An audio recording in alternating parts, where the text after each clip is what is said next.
Hello, everybody. Welcome to another episode of the Quotable Podcast. This is going to be a different episode, I think. Not standard format. Not that we really have a standard format, but... No, we just wanted to come to you fuckers and say, Happy St. Patty's Day.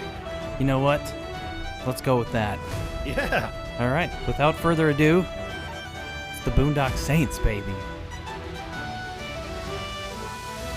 This is going to be a Dutch-heavy episode, I think. I mean, damn right. I can definitely contribute here and there. I haven't seen this movie in a while, but I watch it. I watch it every year, man. Dude, I'm glad that I got to watch it again because I forgot how good the movie is. Okay, so since you haven't watched it in, $1.20, let's say, favorite scene that stands out the most. For me, it's gonna be. I like when Rocco tells the joke that I cannot say on our podcast. God, talk about canceled. I know. We would definitely be canceled. But so Rocco was working for this Italian guy, the mobster boss, whatever the hell you want to call him, and he gets off a very, very heated telephone call. With a special cameo by none other than Ron Jeremy. And I forgot porno star. I forgot he was even in this.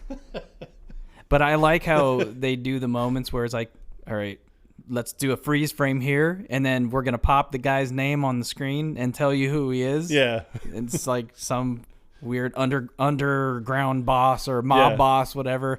But yeah, I forgot that he was in it. So was funny. I mean, it just kind of makes me wonder exactly what Ron Jeremy's agent was thinking. Or Ron Jeremy himself be like, you know what? I've done 1 million pornos. I need to branch out and show people I'm a real actor. Come on. And he was horrible in it. Terrible. These were horrible decisions made. I mean, what did this even lead to? I think the only other movie that I saw him in was wasn't he in Orgasmo or something? I don't know. That sounds terrible too. Which was not a porno. It was a Lorno? Matt Stone and the guys that did South Park. Oh, Trey Parker? Yeah, they did that movie Orgasmo, which I guess Orgasmo was supposed to be like a superhero, but his... Okay, let's just stop there. No. I think the people can read between the lines. Go... They had a gun that made people orgasm. All right, I'm just going to stop there. Good God, man. No, but I like when he's I even gave you fair warning. But I like when he's telling the joke to the Italian guy, and it takes him a while for him to get it and kick in. I do like that, and he starts laughing, and then he was just like... He's like, tell me another one. Tell me another joke. He's like, what? Completely caught off guard. I wasn't even prepared for that joke. He was sweating profusely. Yeah, and he even told him, he was like, I mean, I'm not funny today. I suck today. I'm sorry. I can't do it. I'm sorry. He's like, continue the joke. He was the most memorable character, I think, with an exception of the bartender, who I don't even know. Oh, fuck ass. So you did say that he's credited as fuck ass, but I did not confirm that. No, that's how he's credited as fuck ass. Fuck. Yeah, ass. Because there's an old guy that just has Tourette syndrome. So whenever he's talking about something, that's what everyone calls him in the movie. Like whenever they're talking to him, like even Rocco, when he first makes his introduction into the bar, he walks in, he's like, "Hey, fuck ass, give me a beer." Mm-hmm. And everyone's like, "Great to see Rocco," but no, that's how he's labeled because of his Tourette's. Now, if I had to pick a runner-up, which you did not ask for, but I am willingly volunteering it. I'm willing to take it. All right. Not in that way, though. It's another scene. Yes, please. It's not that kind of podcast. It's another scene that Rocco was in, and it's after the two main guys killed the entire room full of guys, and then Rocco shows up. Oh, with the obscenities of fuck? Yeah, yes. It was like, oh, you've really... showing the traversity of the word. It's extremely diverse. Yeah. But they're wearing their masks. They pull their masks down because they wanted to fuck with Rocco. Yeah. And they tackle him. They're on the ground, and they got their guns pulled on him and everything, and he's about to shit his pants. Yeah. He's like, no, Papa Joe sent me in his backup. I'm just backup. I'm backup. And he's like, oh, it's a fucking 6-shooter. And he was like, hey, there are 9 bodies, genius. What were you going to do with the last 3? Laugh them to death. He's like, no, I'm the funny man. I'm the funny man. But and then they take their masks off. Yeah. But yeah, that was great. I mean, the scene leading up to that was good, but the fact that they were able to fuck with him. In the HVAC system? Yeah. When they're in the air ducts? Because of those damn ropes. Yeah. I mean, but you have a brother. Mm-hmm. I have a brother. Is that not a perfect segue into siblings? Not at my current age, but yes. If I was, in my teens still, I could have seen this playing out. Oh, yeah. Yeah. And I mean, but you live, God, like 75,000 miles away from your brother right now. Give or take. Yeah, I mean, but if you were hanging out with your brother every single day, living with your brother, and then you got into like a little situation like that, it would probably be the smallest thing that you're like, you shut the fuck up. You shut the fuck up right now. Yeah. And it'll be a fight.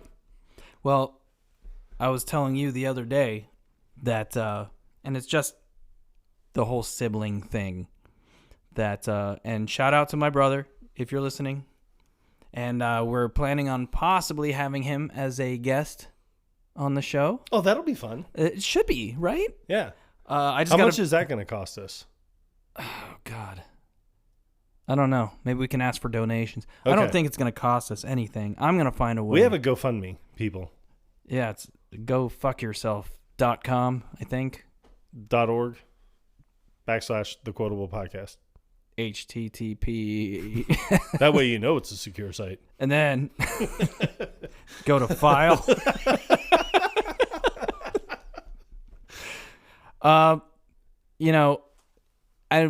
sure we brought this up at one point or another that we use monikers basically. Doesn't sound familiar. For our names, No, there's only, well, I mean, a lot of people know me as Dutch now, but before maybe 5 years ago, actually, no, wow, it's 2025. Yeah. Never mind. It's probably been like 8 years now. No, nobody's ever called me Dutch before in my life. Well, nobody calls me Morgan until now. And I think you're the only one, so there we are. But my brother, his nickname, which he will probably go by for the sake of the podcast, is Moose. Moose. Damn, I like that. That's so much better than Dutch. But ask him if I can buy it off of him.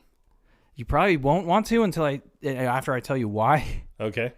Because when he still lived in California, he was on a softball team with another good friend of ours. And I guess whatever cup that he used to wear gave him the moose knuckle appearance in the crotchal region. Damn. So they'd call him Moose for short. So it's not very flattering, but I guess the nickname stuck. And I don't know. Moose is kind of cool for a nickname. I'm not going to lie. It is a good nickname. I'm just going to call him Moose Knuckle the whole time. What up, MK? Oh, man. But I'm looking forward to that one. I'm not sure what movie we'll do with him on that one, but I think it'll be fun nonetheless because we've never had a third party. No, we never have. And honestly, tell you the truth, I think the perfect way to bring in a third party would be, let's see, what do we have coming up? Probably Spaceballs would be a good one. Except we've already done Spaceballs. You've got to be shitting me. Yeah, it's because you haven't gone back and watched it. That's how you know. Fuck. Well, we're clearly professional folks. Look who knows the product. So anyway, and I know I was telling you this story the other day. I'm pretty sure it was you. When we lived together and back in the day when Columbia House was still a thing. Yeah. When you would order like 10, you buy 9 CDs, get the 10th for like a penny or whatever the heck it was. Oh, yeah. No, I mean, I'm pretty sure that there are people out there that still owe like $36 to Columbia House. At least. Because they got the 5 CDs for like a nickel. But they still had to go back and buy the rest. The company itself is probably out of business, but they have one employee left that's just collecting. Yeah. Probably looks a lot like Rocco. Oh, very much like Rocco. But I remember one time my brother asked me if I wanted to get a CD for myself because he couldn't. For your what? For myself. Okay. I was just wondering. I don't know what happened just then. Dude, you could still be going through puberty. No. Who knows? I got nervous. I'm getting better. He asked me if I wanted a CD just to fulfill however many he had to order at that time. And I don't remember what CD. It could have been Boyz II Men or something. I was big into R&B back then. And when the box came in the mail, I took the liberty of opening it up and grabbed my CD out of it. And when he got home from work or school, whatever the hell it was, he got so pissed at me. Like, he actually hit me. Not in the face. Like, I think he, open hand slapped me in the back or something because we got in this stupid argument about it. He's like, you don't ever open somebody else's mail. And I'm like, you got to be kidding me. I'm your brother. Like, what's the big deal? It's not like you're hiding anything in this box. Like, are you serious? But it was just, we had a weird relationship back then. Like, every little thing, we would just get into it over. But, I mean, even growing up, like little kids, we would fight nonstop. Did you have the same thing? Yeah, kind of, sort of. We, like my brother, and I mean, our fighting actually even still continued into, I don't want to say our adult years, but I mean, easily into our early 20s. And there was one time, like, we used to do a lot of the, the play wrestling and stuff. Oh, yeah, we would do that. We would do that, too. Yeah, so we would do that. But one time, I mean, God, I might have been 21, 22. I was over at my, a good buddy of ours, Vin Diesel's house. And he and I were going at it in the backyard, and I had hit him, and he turned around, and I grabbed, really want to say it was like maybe a spray paint can or something, and I was going to hit him in the face with it as soon as he turned back around, but he had a board off of a pallet. So he just whipped around real quick and smacked me in the side of the head, and I just remember, yeah, so I was like, I just remember like opening up my eyes, and Vin Diesel was standing there, and he was like, hey, you good? And I'm like, where am I? And he was like, you're in my backyard. And I was like, no shit. Oh, hey, what's up, Mr. Cheezel? I was like, wow. Let's go in and get that beer. The fuck did I get here? Yeah. It's like, huh. So, but that was like, I mean, but it was all in good fun. It was love. Yeah. It came from love. Of course. As long as it came. That's what she said. But so the two main characters, back to the movie, did they even say their names? Oh, God, they did. Because I don't feel like they really ever acknowledged each other by name throughout the movie. No, I mean, they never did, really, but shit. I don't remember now. Well. Damn, that's a good question. Well, we'll have to figure this out at some point. But I mean, because I do know that they have the tattoos on their fingers, like the Aquatius and Veritas, which one is Latin for truth and one is Latin for justice. So maybe that's how they're credited. But I really... No, because one of them, I do know that his name... They're Murphy and Connor. That's who they are. Murphy is Norman Reedus, and Connor is Sean Patrick Flannery. And the only reason I remember that now is the scene when the Russian mobster shows up with the burnt ass, and they knock out the one, and then they go and take the other brother. Burnt ass. They were getting the brother. Brother. Hello, brother. Hello, father. But no, they're getting to him, and he's yelling Murph, and then Murphy's yelling back like Connor.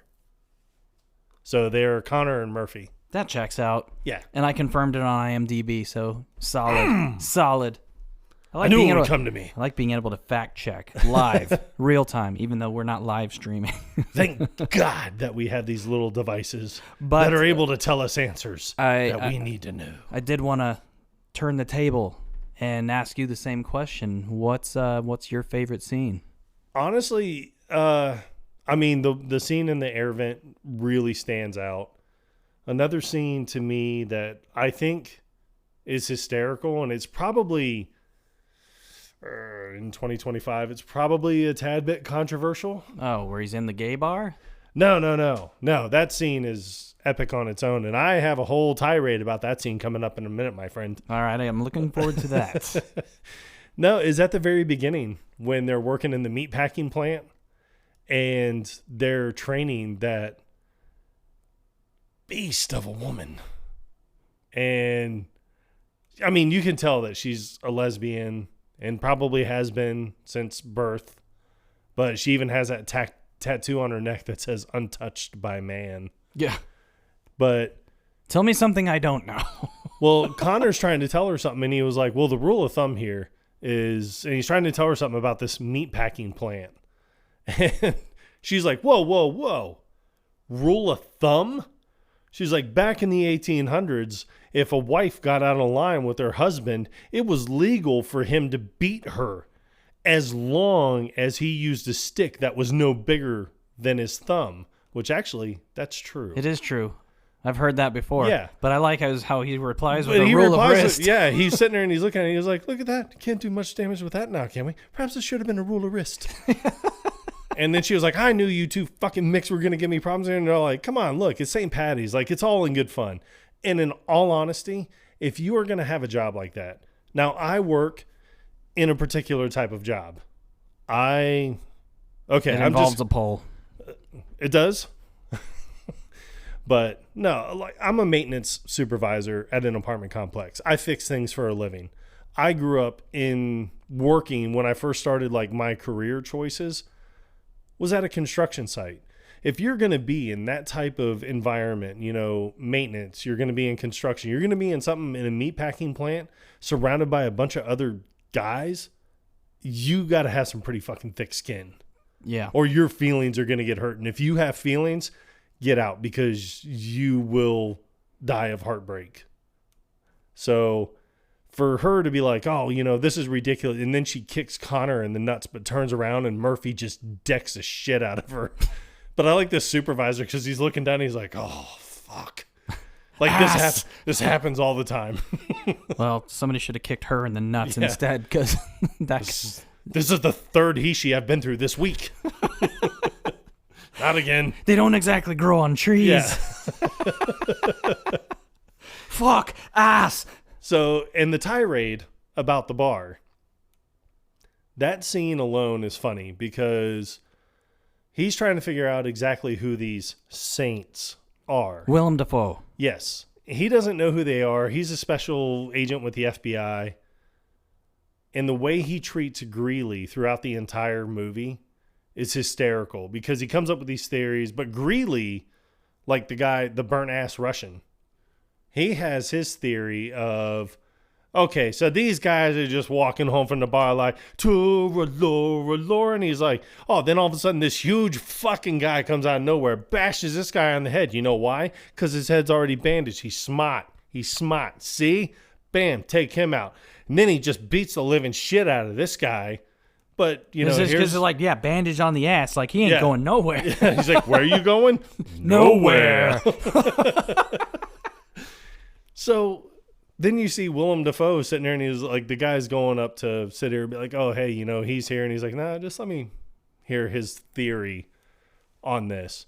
But every single time that he's wrong, he makes Greeley go and do something. Like go and get him a coffee, his latte or whatever. Yeah, he's like, I'm not getting him a bagel. He's like, hey, Greeley, how about a bagel, cream cheese? But everything how that did he does, how did he even get into that position if he's so bad at his job?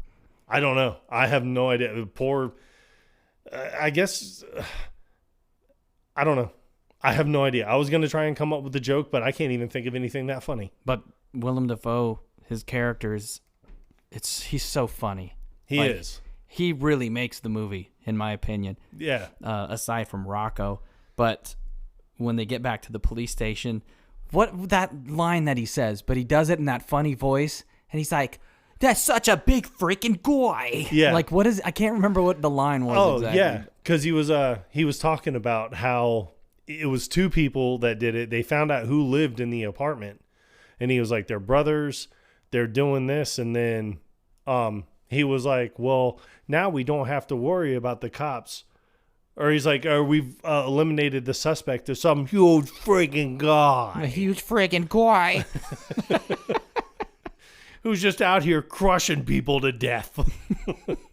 Like, that's how big he is. He just stands on people and they die. Now, before I rewatched this movie, the one scene that I did remember was a flashback. The way that this movie was filmed is very similar to, like, Quentin Tarantino style. They had a lot of flashbacks. But when one of the brothers gets handcuffed to a toilet and he breaks the toilet out from the bolts. Impossible, but okay.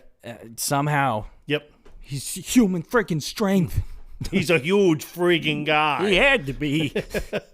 He climbs up onto the roof and then throws the toilet down on the huge freaking guy. Yeah, which would instantly kill him. Oh, my God, yeah. Yeah, death on impact. I do like how they filmed that scene, though, where you see the lid of the toilet come flying down first. Right. And right next to Connor's brother. And you see his brother kind of, like, glance over, and then he, like, kind of looks up. And then here comes the toilet. And it's like the big guy has no time to react at all. Oh, no. But he's about to shoot Murphy in the head, but he doesn't have enough time. It's too late. The damage has been done. It's far too late. He's gonna die. But I love what's his name? What's Willem Dafoe's name? We're totally prepared for this episode. Oh God, we really wanted to wing this without doing a whole lot of homework. We just wanted it to be a fun. Let's nod to Boondock Saints for the sake of St. Patty's Day. I can't remember his name in it. But he goes through this routine whenever he's trying to solve like a crime scene. He's trying to figure things out, so he puts on his Discman. That's how old this movie is. Oh, God, the Discman. Puts his headphones in with the classical music playing, and he just kind of pieces everything together. He's, like, super good at his job. But just to watch him go through his process, it's very entertaining. And then the way that everybody just kind of, like, just looking at him, like, what the hell is this guy doing? But it's like, you just got to let him do his thing. Got to process. But, God... They find like one of the bullets, and then he's telling the one guy, he's like, oh yeah, you gotta dig through like all these bags of trash. It's like, God, that's gotta suck.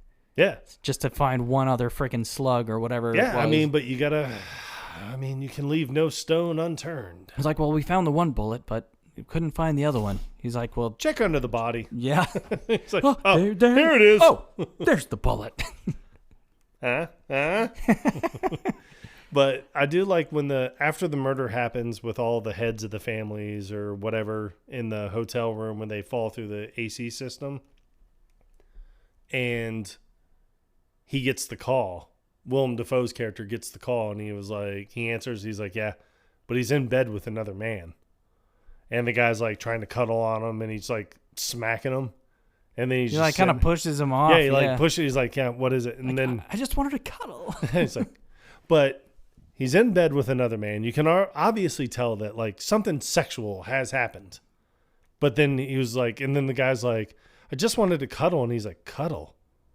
What a fag. Yeah. Like he's just so disgusted by it. So he is himself gay, but he's bashing another gay guy. But what I love about that is it cuts off. Like you see the guy like his feelings are hurt, but then it cuts out of that scene right into him walking into into the crime scene, and there's that officer in his dress blues or in his patrol uniform, and Willem Dafoe looks him up and down. He's like, and turns around and walks away. Like his mannerism, his demeanor, like he's not a parent, but there are signs. Yes, occasionally. He'll do something.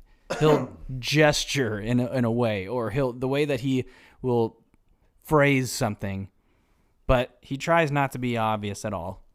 But there is the other scene where he's in the bar getting just completely annihilated. I want to know what bar he's in, because if you look at that scene very carefully, I'm taking it as it's like 9 o'clock in the morning. Mm-hmm. Because even they said, they're like, no, because Connor and Murphy are very devout Catholics. Like, they go to church all the time. They pray all the time. They do all of this together all the time. And then Rocco even says, he was like, hey, man, this early morning church shit has got to go. Because, he's tired. But then Murphy's like, hey, we have to go to church in the morning. We're on the lam now. So I'm taking it. It's like 9 in the morning, because I think I could be wrong. I may not be. I may be right. I'm not sure. But I think Mass for Catholics is held at 9 in the morning. I don't know. I believe so. Could be wrong. I need Mark Wahlberg to slide into the DMs and let me know. I'm sure he will have that answer.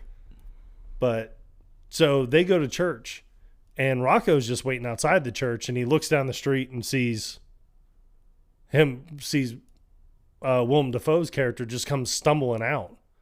And it's like 9 in the morning. And he's in a bar that's like packed. There's a lot of guys in there. Yeah. Yeah. So he's just sitting there like, hey, give me another drink. And he was like, I think you've had enough. And he was like, just pour the drink, you fairy fuck. And he's like, but when he pours it, he's like, smell you. He's like, don't know. I can smell you. Yeah. It's like, okay, like whatever. That's a threat. All right. Well, he's implying that he can smell the liquor on him. It's like, well, you're the one that's feeding it to him. Yeah, exactly. I mean, come on. You could have cut him off a long time ago. Be like, dude, I poured you one already. You've got nobody to blame but yourself. Yep, exactly. Here's a Coke. Now, I like the feel of this movie. It reminds me of, and this could be the case. I don't know if Boondock Saints is based on a comic or not, but it feels to me like a comic movie. Like there's these two vigilantes. And that could not be the case, but I don't believe that it's based on a comic book. I mean, they may have gotten some idea from a comic book for it, but I don't believe that it was based off of someone from a comic book per se. But you can imagine it would be like if it was. Go on. But I mean, I like when Rocco finds out what these guys are doing and he wants in on it. Yeah.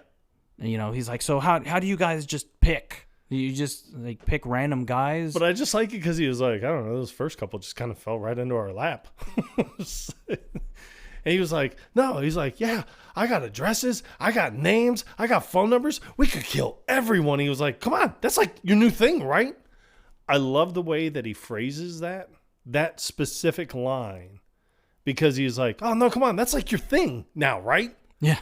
Like last week they were into like cooking, and the week before it was like stamp collecting or something. And now they're into killing. Now it's just like you're just gonna kill people. Like, no, they've been doing this for a while. Yeah, so it's just they're pretty good at it. So you had mentioned before I had watched this about the rope scene. Yes. And the rope scene is funny as hell, because the two brothers are talking and they're getting supplies to go do another job.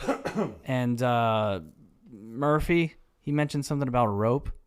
And he's like, well, what happens is they go to like this guy who obviously is into like underground arms dealing. So they throw down all this cash, gold watches, beepers or whatever. And the guy throws them a couple bags and he was like, have at it.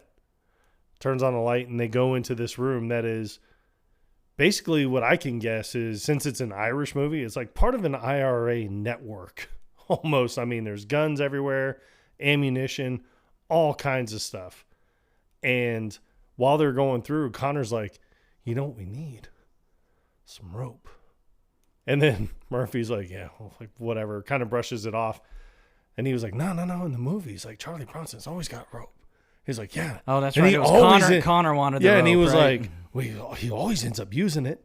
But you see Murphy like grab this huge knife and like shove it in his duffel bag, like on the DL. And he was just like, the hell are you going to need rope for? And he was like, you never fucking know what you're going to need it for, man. You just always need it. And then he was like, man, you've been watching one too many movies. And then he looks down in his bag and sees the knife. So he picks it up and holds it. And he's like, is that right, Rambo? He's like, fine, get your fucking rope. And he walks out. He's like, all right, I'll get my rope. I'll get my fucking rope right now. And he goes and grabs it. And he's like, see, here's my rope. But then when they fall through the AC, fucking rope is heavy. Yeah. But that's what leads on to the fight in the AC unit, because he was like, are you lost? And he was like, shh. He's like, shut up. I'm trying to figure some shit out. And he was like, oh, what the fuck do you mean? He's like, this is fucking ridiculous. I'm sweating my ass off carrying your fucking rope around. He's like, shut up. This is some serious shit. Yeah, because they both end up carrying rope. Yeah.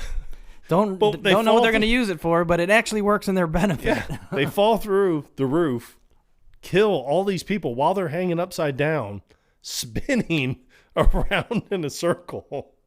And then they cut the rope, they fall. But then after it goes back to like real time, he's like, oh, name one thing you're going to need this stupid fucking rope for. But I like when they're trying to figure out this crime scene. Well, just all of those times are great. But when they go to the, what do you want to call that? It's not a strip club, because they have these little private rooms. I don't know what you would even call that. I have no idea, but it's just a bunch of rooms where you put your money in, a door goes up, and you can watch a woman dance naked while you have a little fireman time. So as Willem Dafoe describes it. Right. So he's trying to figure out like multiple guys that got killed in here. I think it was three guys. I think so, yeah. I know Ron Jeremy's character got killed in there, and then I think that there were two more. So he's trying to pinpoint, okay, the types of bullets that he's finding, but then he sees that the opposite bullets were on other sides of the room. Like, it's like something happened. He's like, all right, well, how come if this gun was used facing this way, this other gun was used facing this way, how come there's some from each separate gun on the other side?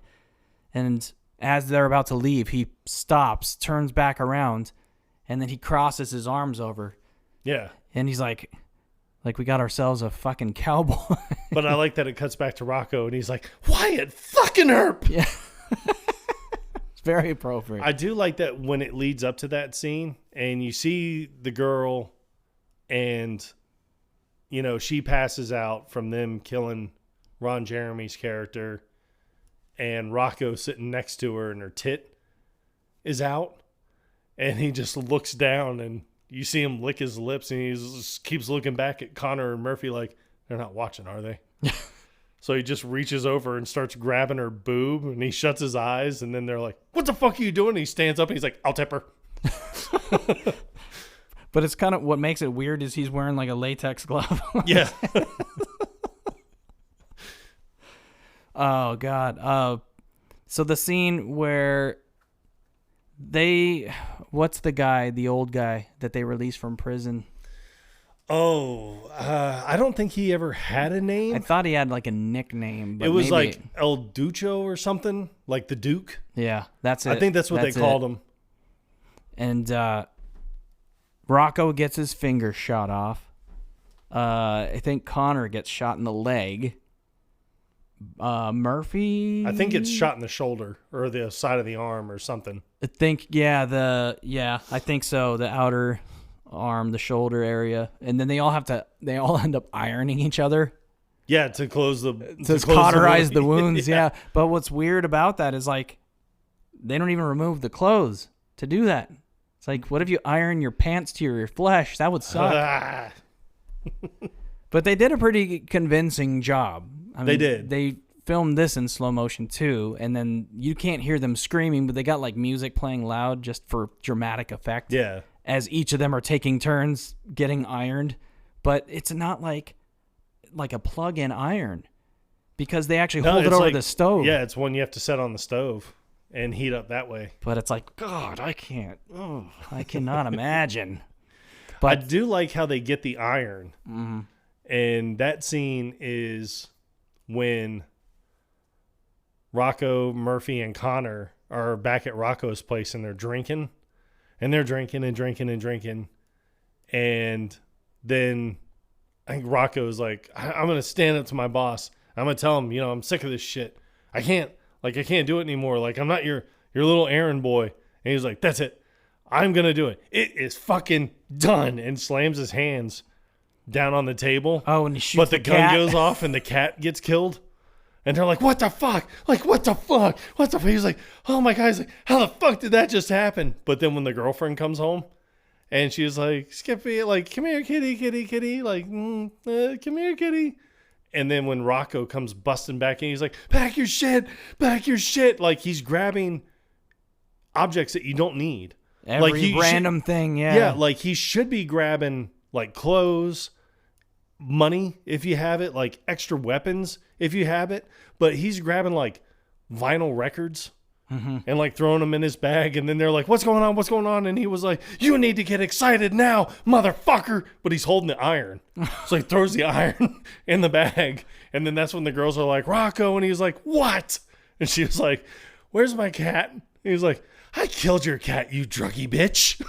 It's like, what? My little... He's like, like, your little what? But it was funny because he's like, I killed your cat, you druggy bitch. And she was like, why? And it could just be like, look, it was an accident. But he was like, I just felt it would bring closure to our relationship. It's like, I will put a fucking bullet in my head if you could tell me the name of that fucking cat. Yeah, your little what? And she's like, Skippy. And he's like, oh, Jesus. What color was it, bitch? And then her friend chimes in, and she's like, shut the fuck up, Rozzy. She was like, don't yell at her like that. And then all of a sudden he throws his hair back and he's like, shut your fat ass, Ravy. Like, I can't walk down the block to get a pack of cigarettes without passing 9 guys that you fucked. It's so fucking good. It is. But after the cat gets shot, and I think it's Murphy that says it. He's like, I can't believe that just happened. But one of my favorite lines is when they're investigating the scene, when there's the 6 guys that were shooting at them. Oh, yeah. And they scrub the scene basically by using ammonia. Yeah. And Willem Dafoe, he like puts his finger on the blood that's on the column in front of the house, and he smells it. And then he puts it in front of the hot forensic chick. Yeah. And then she kind of backs away. He's like, it's ammonia. He's like, God, I can't use any of this shit. Fuck! He's like, who the fuck are these guys? The way that he reacted to it, like, that scene came on, like, I rewinded it like 2 or 3 times because just the way that he responded, just fuck! I do like that scene that we were, because we were talking about it literally right before we started recording. I love that scene for a number of different reasons. So when it starts off, they go to that guy's house. And they're looking at that crime scene. He's well dressed. He has his suit on. His hair's done real nice. They go through like whatever. It shows like the flashback or whatever. And then it shows Willem Dafoe. His tie's like undone. His shirt's unbuttoned. He's sweating profusely. His hair's all messed up. And he's right outside of the front of the house. And he's like, they exited the front door. Now they're staring with 6 guys with guns drawn. It was a fucking ambush. So then he goes through and then he yelled. It's funny because he's like, there was a firefight. It's playing all this music and it shows all this gunfight.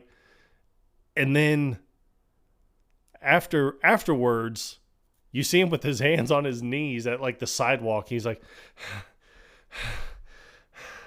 and then Greeley's like, what if it was one guy with 6 guns? He was like, you know what, Greeley, just let me do the thinking. He was like, where are we getting with that blood? And she was like, I don't know. There's some foreign component here I'm not getting. And he's like, it's like a little kid.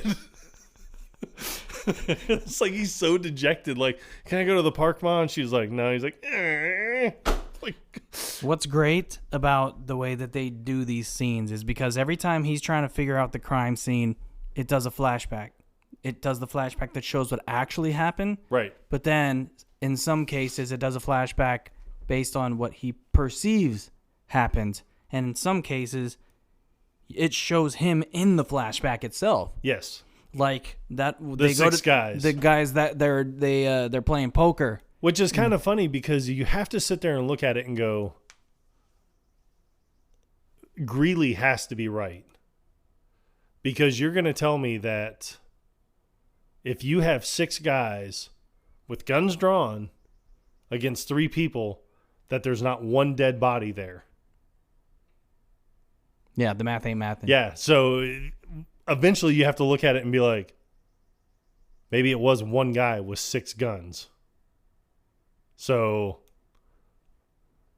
that's don't be so quick to rule it out. Yeah, I mean, it's something to think about. But the reason why they were even at this house was one of these guys that Rocco had worked with.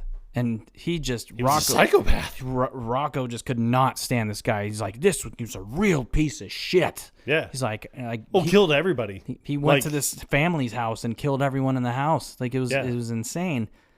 And I think this was like the breaking point. That this was the guy that really made him want to be part of, what the 2 brothers were doing. Right. I mean, but then again, Rocco's position in this crime syndicate, I mean, he would have access to literally everybody.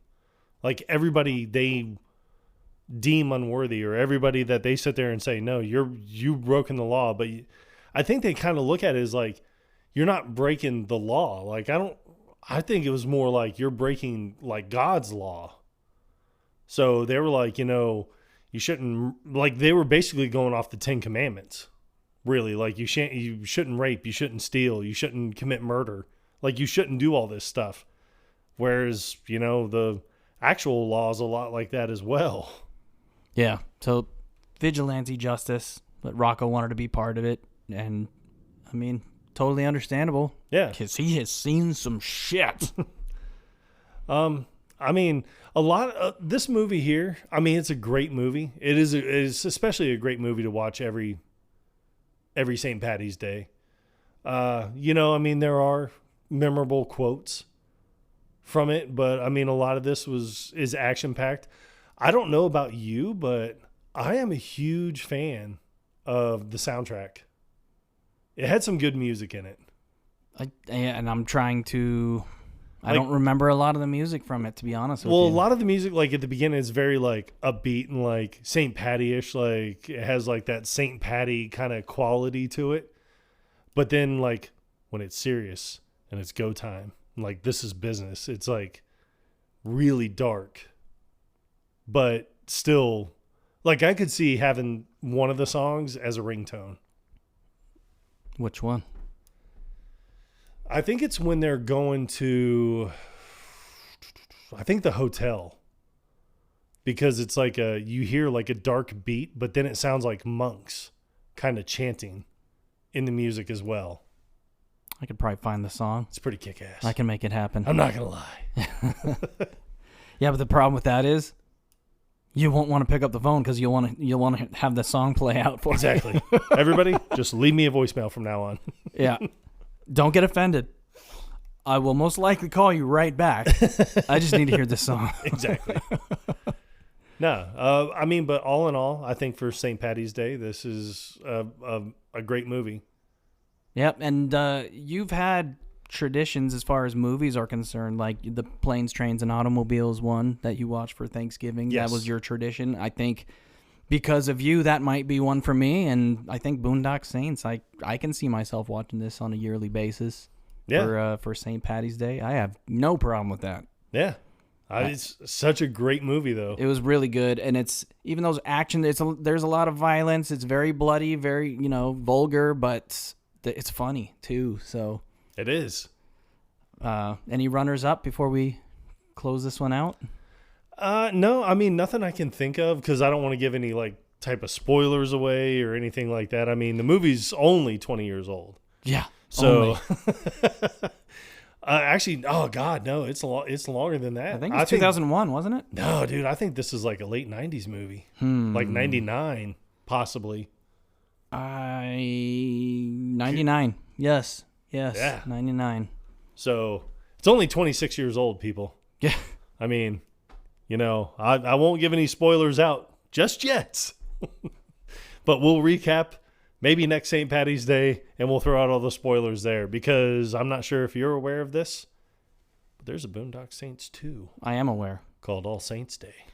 I don't know if I ever saw that one. I feel like I might have, but just like this one, I'll have to rewatch. In all honesty, that one, I'm not sure if it takes place during St. Patrick's Day like this one is supposed to, but they add a new guy into the second one. I'm almost positive you've seen him in other movies. There's a good chance. He is hysterical. I think in the movie he plays a character named Rosie. He is hysterical. I mean, based off of that movie alone, that's why I've seen that movie multiple times, is just because of his character. Well, at the time of recording this, it's actually March 16th, so yes, maybe tomorrow. We recorded it yesterday. Maybe I will. Fresh, hot off the press. Maybe I'll watch the second one. Nice. But we'll see. But yeah, I'm good. This is another fun one. I didn't know it was going to run this long. I thought it was going to be a lot shorter. I honestly, I thought this was going to be like 17 minutes. Yeah. For the sake of it being on the 17th, yeah. You know. Cut, print, check the gate. Moving on. All right. Well, I guess until next time. The Quotable Podcast. Out.